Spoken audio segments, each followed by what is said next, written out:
Hello, I'm Rob Hosking, former frontline police officer turned motivational TEDx speaker, and today we're going to look at all things failure and look into the lessons that we can learn. People fear failure. They tend to bring up negative emotions when they look at failure, and these negative emotions give them reasons why not to try something new. Why not to go for that change in your life? It's all because of that fear of failure. So how can we change this? How can we change the fear that we have in our minds about failure and what it represents? A study was actually carried out, and it said that 31% of people out of the 1,083 people feared failure. They were plagued with this fear. This fear leads to inaction. This fear means that we don't even try these new things. But for many of us, we actually look at that and we understand that by not even trying, you're already failing. However, for so many of us also, we fear that people will judge us for trying something and failing. It leads to low self-esteem. We have the fear of judgment, perfectionism, and past negative experiences, and societal pressure of how people will view us when we try something and fail. But we need to put that to the side.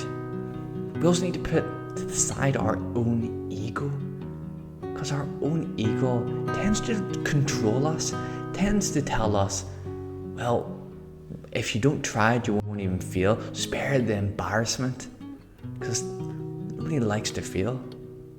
But we need to reframe failure. We need to reframe what actually failure means, because when we can do that, failure doesn't actually seem like a bad thing, because we can actually learn from it. We can learn the lessons.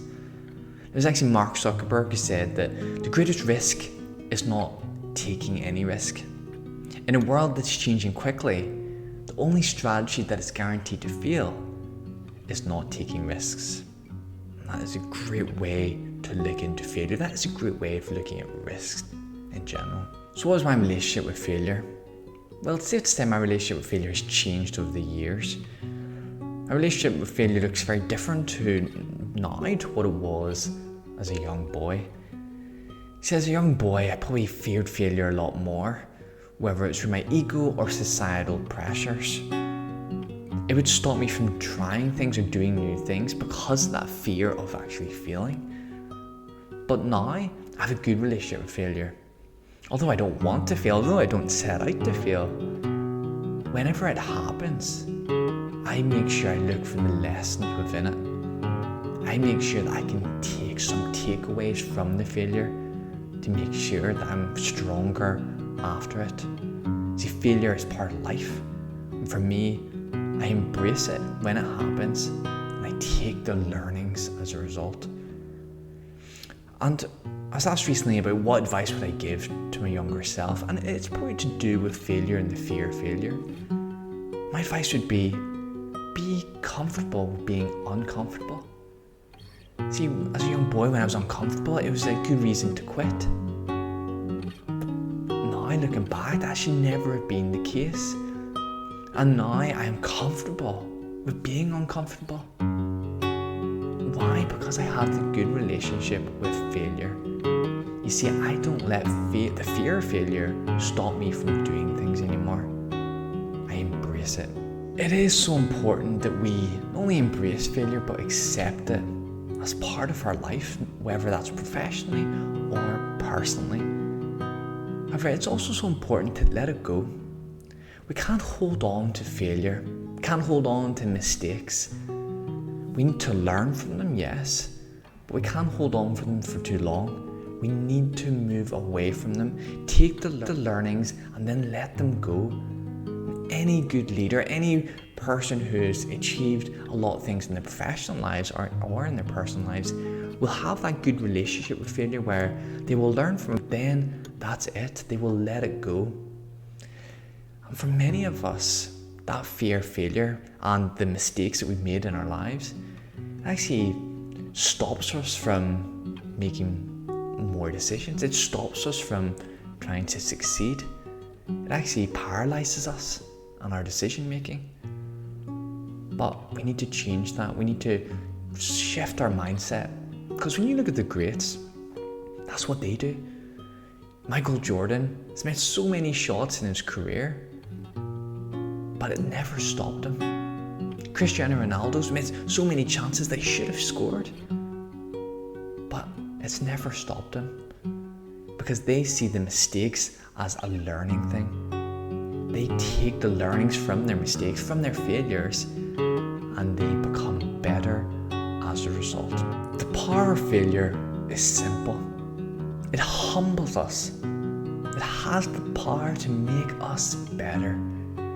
See, without failure, we don't try anything new. Without failure, we don't get better.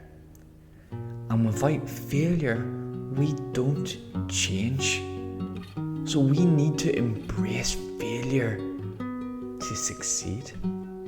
We need to embrace failure to become better in what we want to do in our lives. See, we need to reframe failure and how we see failure.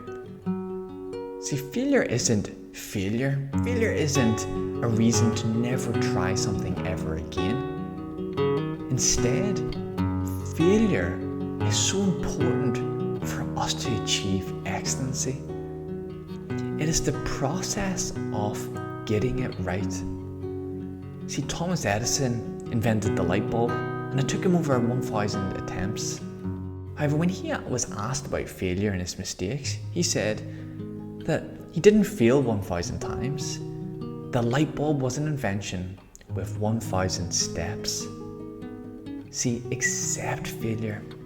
And when we accept failure, when we fail, it just means that we're willing to try something new. We're willing to put ourselves out there. We're willing not to settle for less. We're willing to achieve excellency.